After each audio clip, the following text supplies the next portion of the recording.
ಅವರು ವರಿಷ್ಠರು ಮಾತಾಡಬೇಕನ್ನ ನಾನೇನು ಹೇಳಕ್ಕೆ ಬರೋಲ್ಲ.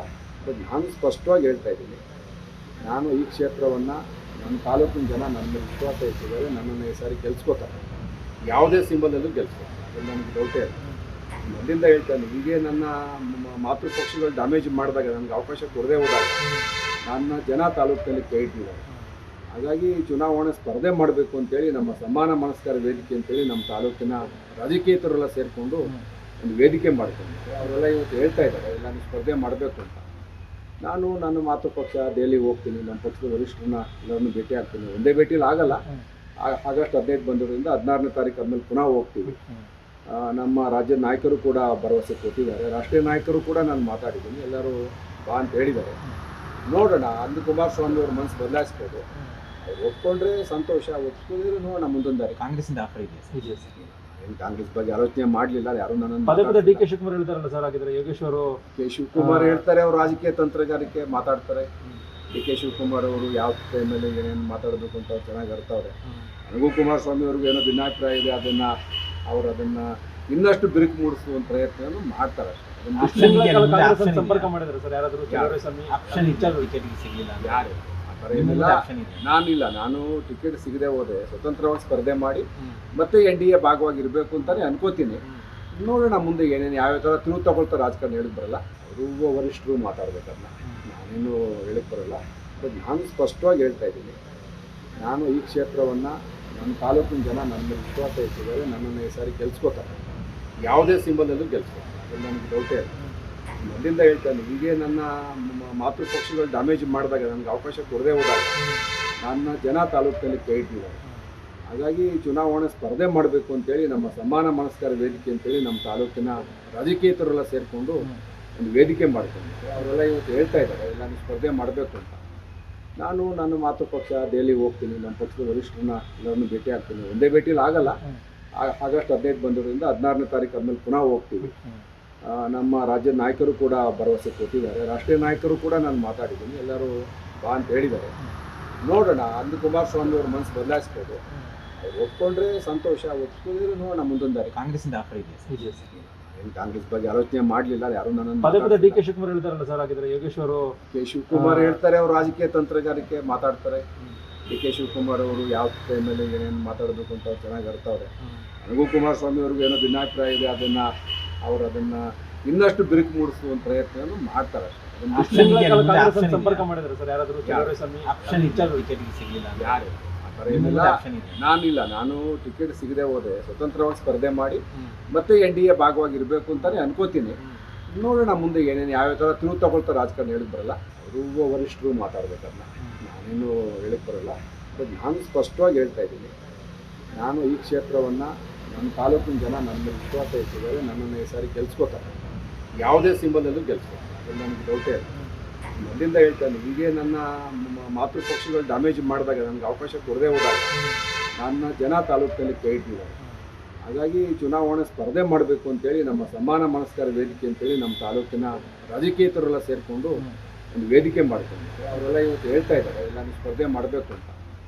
ನಾನು ನನ್ನ ಮಾತೃಪಕ್ಷ ದೆಹಲಿಗೆ ಹೋಗ್ತೀನಿ, ನಮ್ಮ ಪಕ್ಷದ ವರಿಷ್ಠರನ್ನ ಎಲ್ಲರನ್ನೂ ಭೇಟಿ ಆಗ್ತೀನಿ. ಒಂದೇ ಭೇಟಿಲಿ ಆಗಲ್ಲ, ಆಗಸ್ಟ್ 15 ಬಂದಿರೋದ್ರಿಂದ 16ನೇ ತಾರೀಕು ಆದಮೇಲೆ ಪುನಃ ಹೋಗ್ತೀವಿ. ನಮ್ಮ ರಾಜ್ಯದ ನಾಯಕರು ಕೂಡ ಭರವಸೆ ಕೊಟ್ಟಿದ್ದಾರೆ, ರಾಷ್ಟ್ರೀಯ ನಾಯಕರು ಕೂಡ ನಾನು ಮಾತಾಡಿದ್ದೀನಿ, ಎಲ್ಲರೂ ಬಾ ಅಂತ ಹೇಳಿದ್ದಾರೆ. ನೋಡೋಣ, ಅಂದು ಕುಮಾರಸ್ವಾಮಿ ಅವ್ರ ಮನಸ್ಸು ಬದಲಾಯಿಸ್ಬೋದು. ಅವ್ರು ಒಪ್ಕೊಂಡ್ರೆ ಸಂತೋಷ, ಒಪ್ಕೊಂಡಿದ್ರೆ ನೋಡೋಣ ಮುಂದೊಂದು ದಾರಿ. ಕಾಂಗ್ರೆಸ್ಸಿಂದ ಆಫರ್ ಇದೆಯಾ? ಏನು ಕಾಂಗ್ರೆಸ್ ಬಗ್ಗೆ ಆಲೋಚನೆ ಮಾಡಲಿಲ್ಲ ಯಾರು.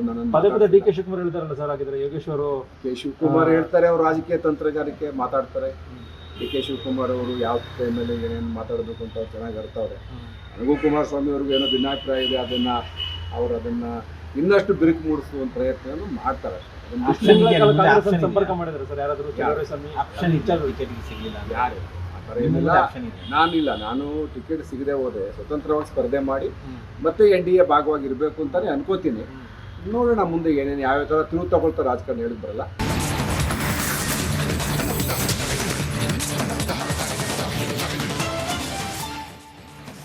ನಮಸ್ಕಾರ, ನೀವು ನೋಡ್ತಾ ಇದ್ದೀರಾ ರಿಪಬ್ಲಿಕ್ ಕನ್ನಡ. ನಾನು ಸ್ಮಿತಾ ರಂಗನಾಥ್. ದಳ ಕಮಲ ಮೈತ್ರಿಯಲ್ಲಿ ಮತ್ತೆ ಭಿನ್ನಮತ ಸ್ಫೋಟವಾಗುವ ಲಕ್ಷಣಗಳು ಕಾಣೋಕೆ ಸಿಗ್ತಾ ಇದೆ.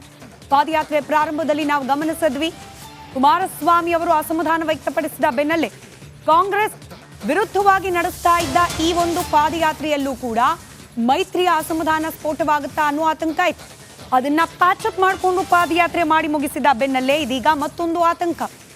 ಚನ್ನಪಟ್ಟಣಕ್ಕಾಗಿ ಸೈನಿಕನ ಹೋರಾಟ ಒಂದು ಕಡೆ, ಬೈ ಎಲೆಕ್ಷನ್ ಟಿಕೆಟ್ಗಾಗಿ ಪಟ್ಟು ಹಿಡಿದು ಕೂತಿದ್ದಾರೆ ಯೋಗೇಶ್ವರ್.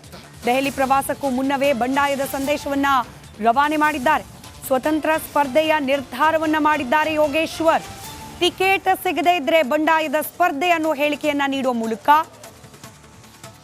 ತಮ್ಮ ಸ್ಪರ್ಧೆ ಶತಾಯ ಗತಾಯ ಚನ್ನಪಟ್ಟಣದ ಬೈ ಎಲೆಕ್ಷನ್ ಅಲ್ಲಿ ಆಗಲೇಬೇಕು ಅನ್ನೋ ಸಂದೇಶವನ್ನ ರವಾನೆ ಮಾಡಿದ್ದಾರೆ. ಹೈಕಮಾಂಡ್ ನಾಯಕರಿಗೂ ಇದೇ ಮಾತನ್ನ ಹೇಳ್ತೇನೆ ಅಂತ ಹೇಳಿ ರಿಪಬ್ಲಿಕ್ ಕನ್ನಡದ ಜೊತೆಯಲ್ಲಿ ಮಾತನಾಡಿದ್ದಾರೆ ಸಿಪಿ ಯೋಗೇಶ್ವರ್. ಚನ್ನಪಟ್ಟಣ ವಿಧಾನಸಭೆಯ ಏನು ಉಪಚುನಾವಣೆ ಇದೆ ಅದರಲ್ಲಿ ನಾನು ಒಬ್ಬ ಪ್ರಬಲ ಆಕಾಂಕ್ಷಿ. ಸ್ವಾಭಾವಿಕವಾಗಿ ಕುಮಾರಸ್ವಾಮಿ ನಾನು ಸಾಂಪ್ರದಾಯಿಕವಾಗಿ ರಾಜಕೀಯವಾಗಿ ಪರಸ್ಪರ ವಿರೋಧವಾಗಿದ್ದೇವೆ.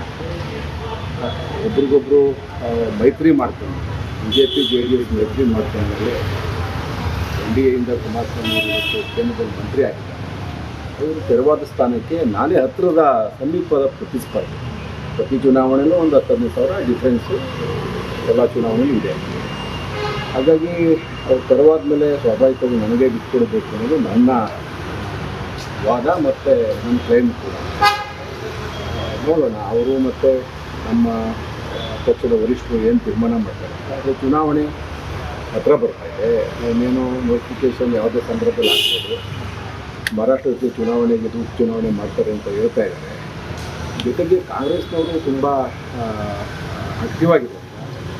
ಮಾನ್ಯ DK ಶಿವಕುಮಾರ್ ಅವರು ಆಗಸ್ಟ್ 15ರಂದು ಚನ್ನಪಟ್ಟಣಕ್ಕೆ ಬಂದು ರಾಷ್ಟ್ರಧ್ವಜ ಅನಾವರಣ ಮಾಡ್ತೀನಿ ಅಂತ ಹೇಳ್ತಾ ಇದ್ದಾರೆ. ಅವರು ಆಗಲೇ ಮೆಸೇಜ್ ಕೂಡ ಕಳಿಸಿದ್ದಾರೆ ಎಲ್ಲ ಕಡೆ, ನಾನು ಚನ್ನಪಟ್ಟಣದಲ್ಲಿ ಫ್ಲಾಗ್ ಮಾಡ್ತೀನಿ. ಇದೆಲ್ಲ ನೋಡಿದಾಗ ನಾವು ಸುಮ್ಮನೆ ಆಗಿರೋದು. ಈಗ ಕುಮಾರಸ್ವಾಮಿ ಅವರು ಏನು ಹೇಳ್ತಾ ಇಲ್ಲ, ಅವರು ಸುಮ್ಮನೆ ಇದ್ದಾರೆ. ನಾವು ನಿರ್ದಿಷ್ಟವಾಗಿದ್ದರೆ ಅನಾಯಕವಾಗಿ ಈ ಕ್ಷೇತ್ರ. ಮತ್ತಷ್ಟು ಡೀಟೇಲ್ಸ್ ನಮ್ಮ ಪೊಲಿಟಿಕಲ್ ಬ್ಯೂರೋ ಹೆಡ್ ವಿಜಯ್ ನೀಡ್ತಾ ಹೋಗ್ತಾರೆ. ದೂರವಾಣಿ ಸಂಪರ್ಕದಲ್ಲಿದ್ದಾರೆ. ವಿಜಯ್, ಬಂಡಾಯದ ಬಾವುಟ ಒಂದ್ ರೀತಿ ಎಕ್ಸ್ಪೆಕ್ಟೆಡ್ ಬೆಳವಣಿಗೆ, ಆದ್ರೆ ಮುಂದೇನಾಗುತ್ತೆ ಅನ್ನೋದು ಕುತೂಹಲ.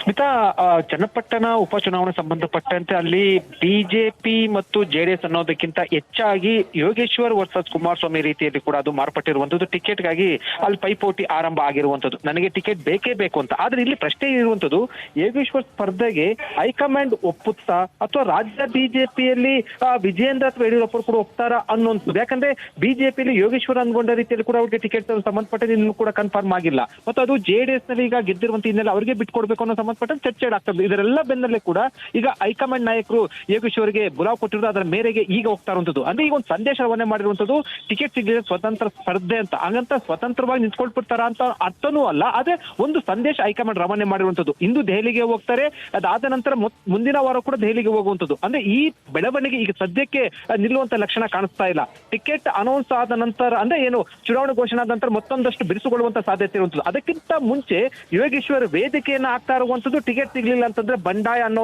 ರೀತಿಯಲ್ಲಿ ಕೂಡ ಮೆಸೇಜ್ ಅನ್ನ ಸಂದೇಶ ರವಾನೆ ಮಾಡುವಂಥದ್ದು. ಇದು ಹೈಕಮಾಂಡ್ಗೂ ಕೂಡ ಒಂದು ರೀತಿಯಲ್ಲಿ